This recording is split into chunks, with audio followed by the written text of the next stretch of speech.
नमस्कार दोस्तों, के कोचिंग सेंटर में आप सभी का स्वागत है।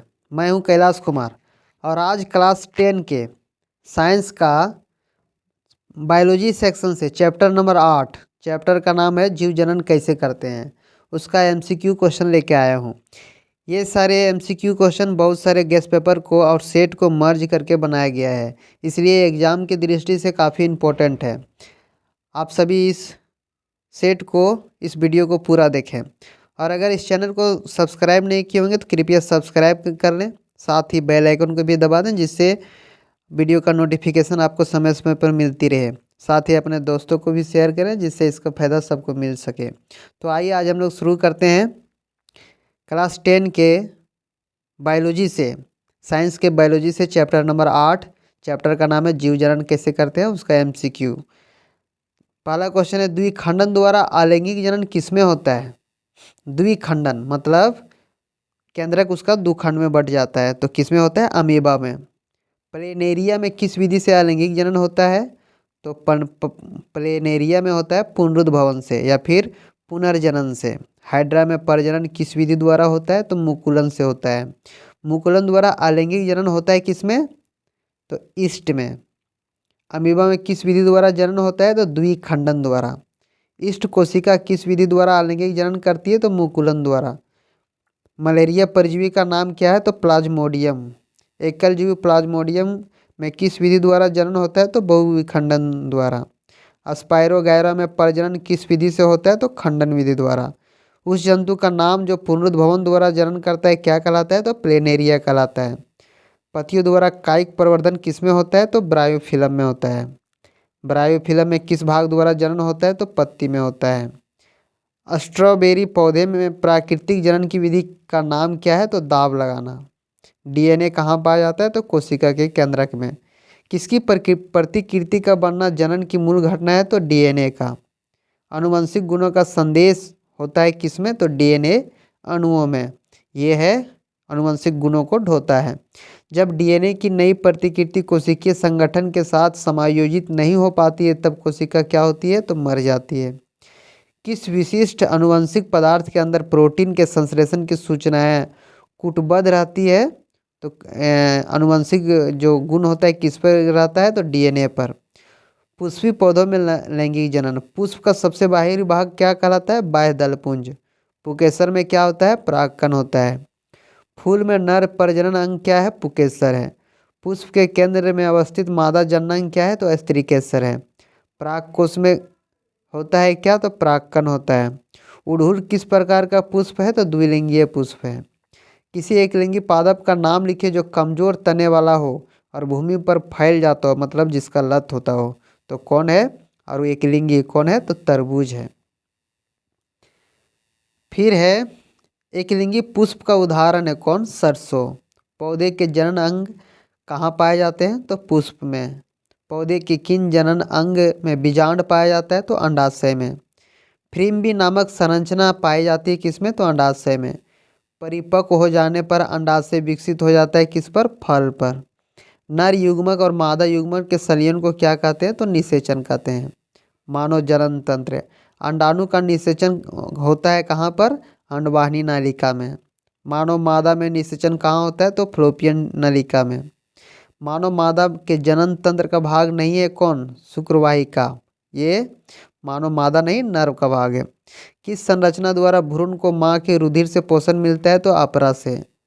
मानव में गर्भ की अवधि कितनी दिन की होती है? तो 270 दिन की, मतलब 9 महीने लगभग। एक ऐसे जंतु का नाम लिखिए जिसमें बाह्य निषेचन होता है, तो किसमें होता है? मेंढक। मेंढक पहले क्या देता है? लार्वा देता है, बाद में वो अंड में विकसित होता है, फिर उसका टेडपोल बनता है। एक अंड परजक जंतु का नाम बताए, तो कौन है? मेंढक है। लड़कों में यौनारंभ के लक्षणों का नियंत्रित किस हार्मोन द्वारा होता है? तो टेस्टोस्टेरोन द्वारा होता है। वही लड़कियों का रहता तो एस्ट्रोजन होता। शुक्राशय में कौन सा द्रव निकलता है? तो शुक्राशय द्रव। एड्स किस वायरस के कारण होता है? तो HIV वायरस के कारण। लैंगिक जनन संचरित रोग क्या है? तो एड्स है। संभोग जनित रोग का नाम बताएं, तो कौन है? संभोग जनित रोग एड्स है। एक सजीव परजक जंतु कौन है? तो कुत्ता है। डेंगू उत्पन्न करने वाले मच्छर किस तरह के जल में रहते हैं? तो साफ जल में। निम्न में से कौन सा जंतु उभयलिंगी नहीं है? तो मछली। कौन उभयलिंगी जंतु है? तो केचुआ, मतलब जिसमें एक से ज़्यादा जननांग हो। फिर ये द्विखंडन द्वारा अलैंगिक जनन होता है किसमें? अब ये MCQ क्वेश्चन है, MCQ क्वेश्चन, यहाँ 4 ऑप्शन आपको दिया जाएगा। तो द्विखंडन द्वारा अलैंगिक जनन किसमें होता है? प्लाज्मोडियम में, ईस्ट में, अमीबा में या फिर प्लेनेरिया में? तो किसमें होता है? अमीबा में।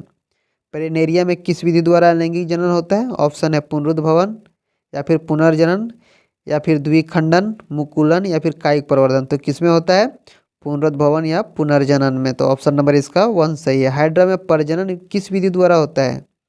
द्विखंडन, मुकुलन, लैंगिक जनन या फिर सभी? तो हाइड्रा में मुकुलन द्वारा जनन होता है। मुकुलन द्वारा अलैंगिक जनन होता है किस पर? अमीबा में, ईस्ट में, प्लाज्मोडियम में या फिर लेशमानिया में? तो किसमें होता है? ईस्ट में। अमीबा में किस विधि द्वारा जनन होता है? तो द्विखंडन द्वारा, खंडन विधि द्वारा, बहुखंडन या फिर मुकुलन? तो किसमें होता है? द्विखंडन। अमीबा 2 खंड में विभाजित हो जाता है। ईस्ट कोशिका किस विधि द्वारा अलैंगिक जनन होता है? विखंडन, खंडन, मुकुलन या फिर इनमें से कोई नहीं? तो ईस्ट में भी मुकुलन द्वारा होता है, जिस तरह हाइड्रा में भी। इसका उदाहरण है। मलेरिया परजीवी का नाम क्या है? प्लाज्मोडियम, अस्पायरोगैरा, प्रोटोजोआ या फिर इनमें से कोई नहीं? तो क्या है? प्लाज्मोडियम है मलेरिया परजीवी का नाम। एकल जीव प्लाज्मोडियम में किस विधि द्वारा जनन होता है? तो मुकुलन, कायिक प्रवर्धन, बहुविखंडन या फिर इनमें से कोई नहीं? तो किसमें होता है? बहुविखंडन में, प्लाज्मोडियम में, मतलब 2 से ज़्यादा टुकड़ों में विभाजित हो जाता है। अस्पायरोगारा में प्रजनन किस विधि द्वारा होता है? ऑप्शन है विखंडन, लैंगिक, मुकुलन या फिर खंडन।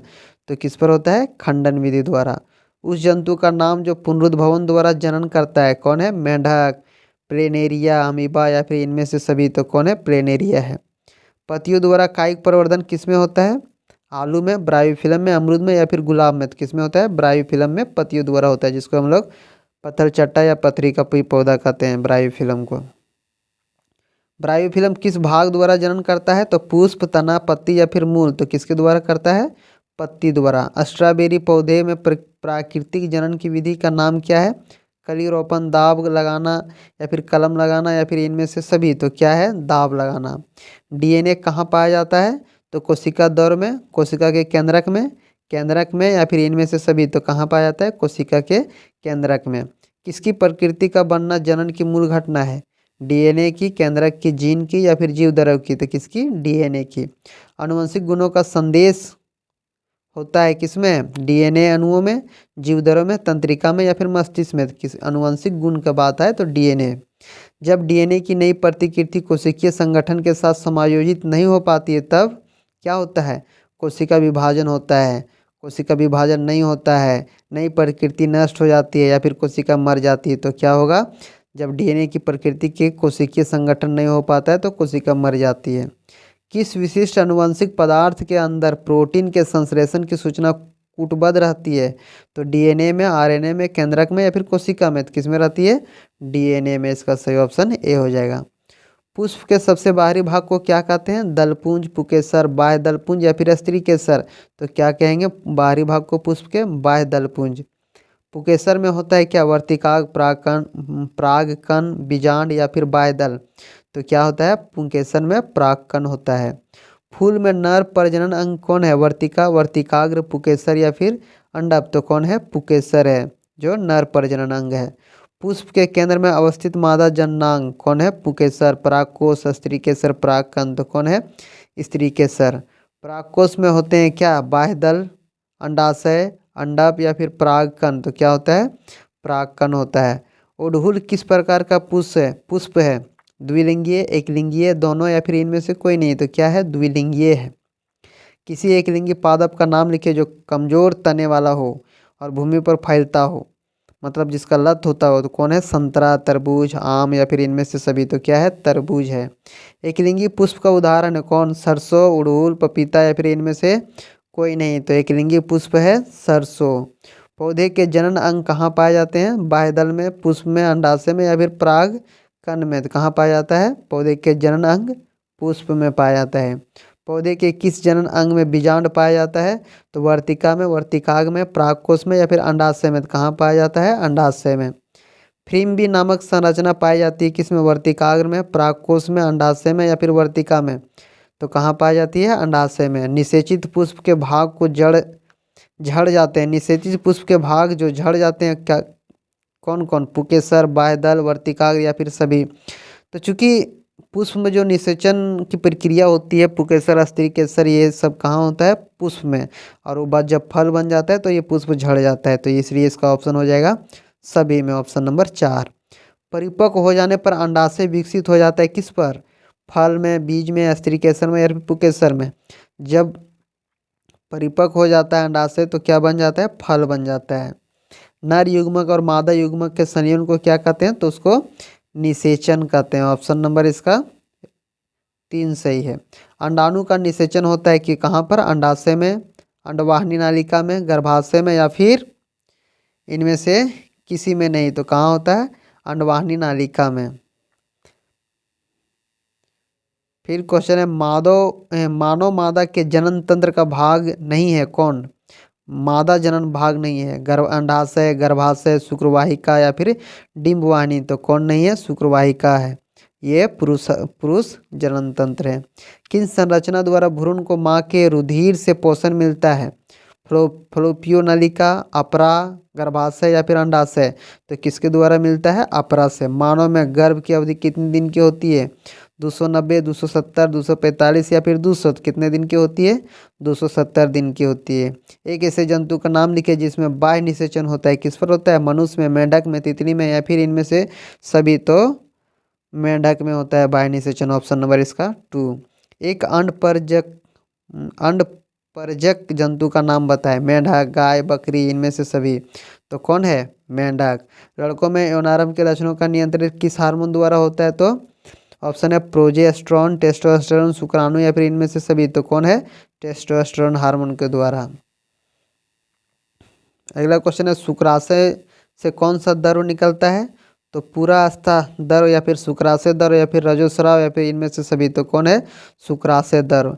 एड्स किस वायरस के कारण फैलता है? HIV, कोविड-19, बैक्टीरिया या फिर इनमें से कोई नहीं? तो किसके द्वारा फैलता है? HIV के द्वारा। लैंगिक जनन संचरित रोग है? एड्स, चेचक, पीलिया या फिर प्लेग? तो यहाँ पर देखिए लैंगिक संचरित रोग एड्स है, इसका ऑप्शन नंबर ए सही है। संभोग जनित रोग का नाम बताइए। एड्स, सार्स, पोलियो या फिर इनमें से सभी? तो कौन है? एड्स है। जनन संचरित रोग सिफिलिस, एड्स, गोनोरिया या फिर इनमें से सभी? तो जनन संचरित रोग तीनों है, सिफिलिस भी, एड्स भी, गोनोरिया भी, मतलब इसका ऑप्शन नंबर 4 इनमें से सभी। एक सजीव परजक जंतु है कौन? छिपकली, कुत्ता, कीट या फिर इनमें से सभी? तो कौन है? कुत्ता, ऑप्शन नंबर 2 सही है। डेंगू उत्पन्न करने वाले मच्छर किस तरह के जल में रहता है? साफ जल में, खारा जल में, मृदु जल में या फिर गंदा जल में? कहाँ रहता है? साफ जल में रहता है। निम्न में से कौन सा जंतु उभयलिंगी नहीं है? मछली, कृमि, केचुआ या फिर हाइड्रा? तो कौन? मछली उभयलिंगी नहीं है। कौन उभयलिंगी जंतु है? केचुआ, मछली, शेर या फिर बकरी? तो कौन है? ऑप्शन नंबर 1 केचुआ। तो आज हम लोग जनन चैप्टर से MCQ क्वेश्चन ख़त्म किए हैं। और आप सभी वीडियो में लास्ट तक बने रहे, इसलिए आप सबको बहुत बहुत धन्यवाद। और अगर वीडियो को सब्सक्राइब नहीं हुआ कृपया सब्सक्राइब कर लें। आप लोग को बहुत बहुत धन्यवाद।